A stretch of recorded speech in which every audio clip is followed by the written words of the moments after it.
ঢাকা বিশ্ববিদ্যালয় কেন্দ্রীয় ছাত্র সংসদ ডাকসু নির্বাচনের মনোনয়নপত্র সংগ্রহের সময় শেষ হয়েছে। সব মিলিয়ে ফর্ম নিয়েছেন ৫৬৫ জন। হল সংসদে মোট ফর্ম নিয়েছেন ১,২২৬ জন। মনোনয়ন নিয়ে পূর্ণাঙ্গ প্যানেল ঘোষণা করেছে ছাত্র শিবির, ছাত্র অধিকার পরিষদ। ছাত্রদলের নেতারাও আলাদা আলাদাভাবে মনোনয়ন ফর্ম নিয়েছেন। তারেক রহমানের সাথে আলোচনা করে পূর্ণাঙ্গ প্যানেল ঘোষণা করবে সংগঠনটি।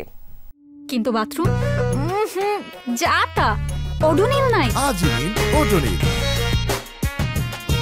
সুবাসিত ঘরে স্ট্যাটাস বাড়ে।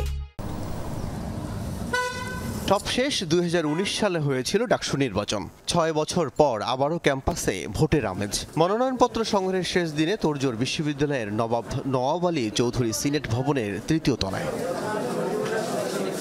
৪ নারীসহ ২৮ সদস্যের পূর্ণাঙ্গ প্যানেল ঘোষণা করেছে ছাত্র শিবির। প্যানেলে দলীয় নেতা কর্মীদের বাইরে ক্ষুদ্র জাতিগোষ্ঠী, জুলাই গণ অভ্যুত্থানে আহত শিক্ষার্থী, আপ বাংলাদেশ এবং ইনকিলাব মঞ্চের সদস্যরাও রয়েছেন। শিবিরের ভিপি প্রার্থী আবু সাদিক কায়েম আর সাধারণ সম্পাদক পদে লড়বেন SM ফরহাদ।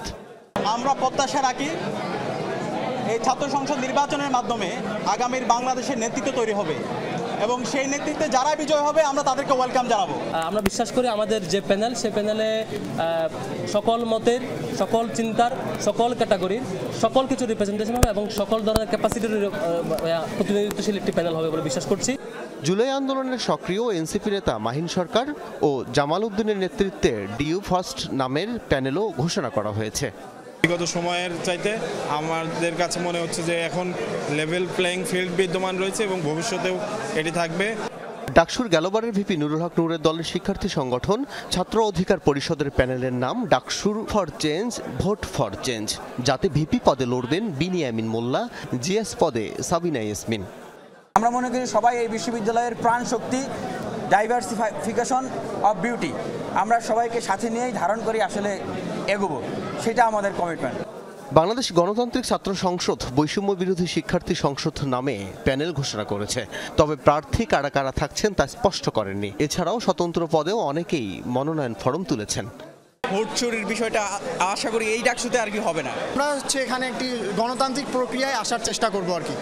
বিকেলের দিকে বিচ্ছিন্নভাবে মনোনয়ন ফরম নেন ছাত্রদল নেতারা।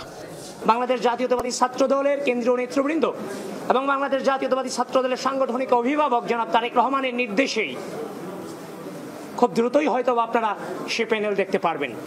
এছাড়াও বাম শিক্ষার্থী সংগঠনের নেতারাও মনোনয়ন ফরম নিয়েছেন। মঙ্গলবার অধিকাংশ সংগঠন তাদের প্যানেল ঘোষণা করতে পারেন। এখন পর্যন্ত নির্বাচন ইস্যুতে কেউ কোনো অভিযোগ করেননি। আনন্দ মুখর পরিবেশে চমৎকার একটা ডাকসু ইলেকশন হবে। আমাদের ছাত্রছাত্রীরা বাংলাদেশ যখন যেখানে বিপদে পড়ছে তারা সব সময় উদ্ধার করেছে। আগামী ৯ সেপ্টেম্বর ডাকসু নির্বাচনে ভোট গ্রহণ, সেদিনই ঘোষণা করা হবে ফলাফল। আল আমিন হক, যমুনা নিউজ, ঢাকা।